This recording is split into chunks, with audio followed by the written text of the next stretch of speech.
Lady Gaga woke up one morning to find not only her home in ashes, but also her past. The bright lights of Los Angeles dimmed overnight. Lady Gaga was one of the brightest stars in the music world. Her powerful stage presence, her voice and her style inspired millions. But that night, no song could console her. Her phone rang at 3:42 in the morning. "Miss Germanata, there's a fire. The house is on fire." The words fell on her ears like a void. Gaga was silent for a few seconds.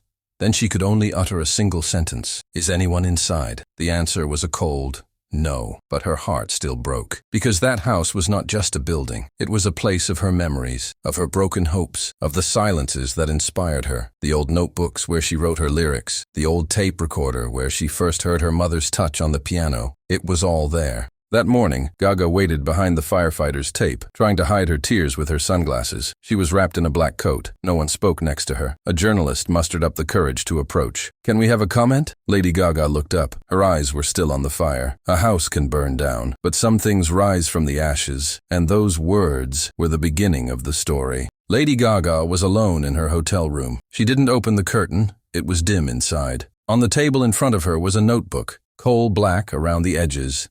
The only salvaged item, or at least the fireman thought so. She picked it up. The pages were still not dry. The ink smudges were scattered, the words blended together. But there, right in the middle of the page, was a sentence that could still be read. "My mother's voice is sometimes louder than loneliness." When he read this sentence, he gasped. Because that line was the first thing she had written with a pen after her mother's death. The words she had been pouring out for years, words that only she could understand, were now mixed with ash. Gaga closed the notebook slowly. She leaned her head back and stared at the ceiling. She did not cry at that moment, because some pain resonated not with tears, but with silence. His phone rang. It was his manager. "Everything is ready. If you want a press release, we can schedule it for tomorrow morning." "Press release?" said Gaga, her voice hoarse and tired. "Yes, everyone wants to hear something from you, especially the cause of the fire. There's so much speculation." Gaga hung up the phone, because no words could explain what she was going through right now. The cause of the fire? No one knew, but Gaga did. She had left the oven on that night. Simple negligence had wiped out $1 million house and years of savings. But what really broke him was not that it was his fault. What broke him was that he couldn't bring anything back. Later that night, he shared a short message on Twitter. "The fire took everything, but I still have music inside me. Wait." Thousands of retweets, millions of likes. But for Gaga, it was just a flare. The day was near when she would break her silence. And this time, it would not be an album, but a real story that would tell people about herself. For 2 weeks, Lady Gaga didn't perform. She didn't give interviews. She stayed away from the cameras. But one morning, the lights in a small recording studio in New York were on until dawn. That studio was where her career began, where he recorded alone at 4 in the morning when no one knew his name yet, where he turned his dreams into notes. And that night, there he was again. There was no one there with him, just his old microphone, his ashen voice, and a notebook. He sat down at the piano. His fingers trembled at first, but then that familiar feeling came, a melody born out of pain. The first note fell, then another. There were no words, but the music said it all. "I may have lost everything, but I still hear you, Mother. These notes I play for you are like a prayer rising from my ashes." The words took shape over time. Each sentence was a memory. Each note was a burn mark. He wrote until the morning. He played until morning. And finally, he opened the window. The sun was rising. The sky was somewhere between pink and gray, just like the hope inside her. She asked herself, who else can speak to this pain? He soon found the answer. Millions of people. Because fire was not just physical destruction. Sometimes in life, people burned too, losing loved ones, their past, their hopes. But the question was not how much you burned, but whether you could make something new from the ashes.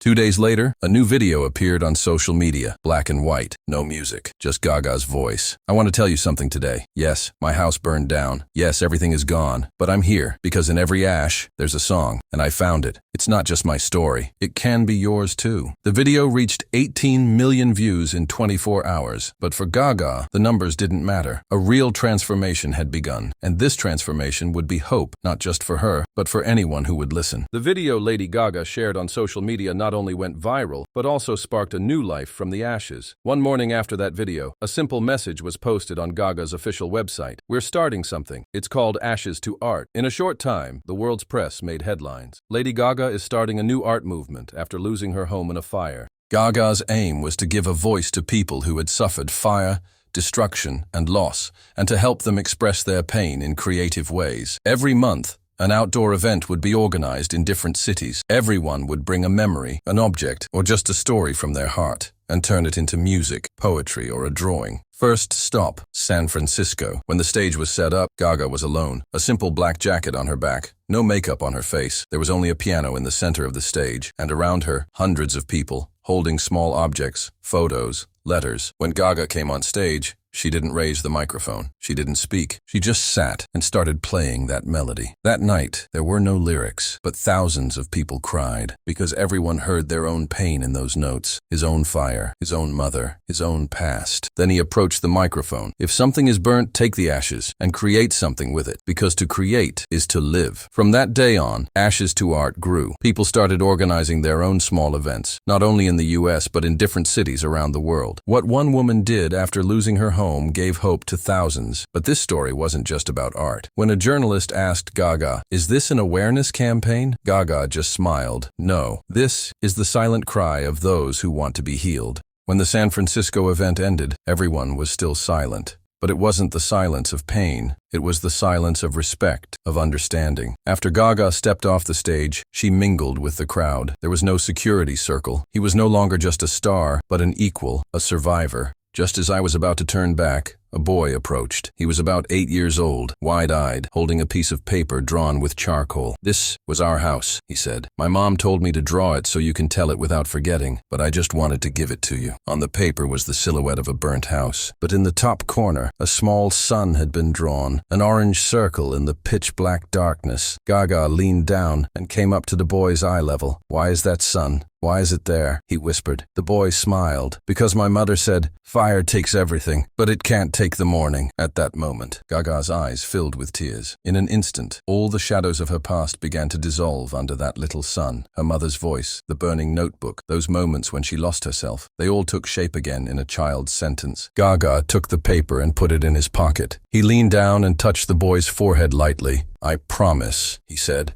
"I will show this picture to thousands of people because your son can give us all hope." After that night, the symbol of Ashes to Art changed. It now had an official logo, an orange sun on a black house. Underneath it, the following sentence was written: "Fire can take everything, but not the morning." And that little boy was the guest of honor at an art gallery. He didn't speak because he drew. He didn't tell because he whispered. But thanks to Gaga, her quiet voice traveled the world. When Lady Gaga returned to Los Angeles, she didn't go home. She went to a studio. The walls were empty. The ceilings were high. The windows were old. But the silence inside, it was perfect. This would be the heart of her new project. The drawing she carried with her, the orange sun drawn by the little boy on the black house, hung in the center of the wall. Gaga sat in front of it for days. He didn't write. One day, she didn't speak. She just thought. She stuck a post-it under the paper. Only 2 words were written on it. "Where do you start?" Ashes to Art was growing, but Gaga felt something was missing. A gallery, a speech, a fundraiser. Yes, there were these. Gaga doesn't just sing on stage anymore. Sometimes she draws, sometimes she just sits, but she's always listening to someone. Because a woman, one day she responded with a drawing, and the world found itself in those silent lines. Sometimes it's the one who says the least that initiates the greatest change. And Lady Gaga ended that day not just as a star, but as a human being.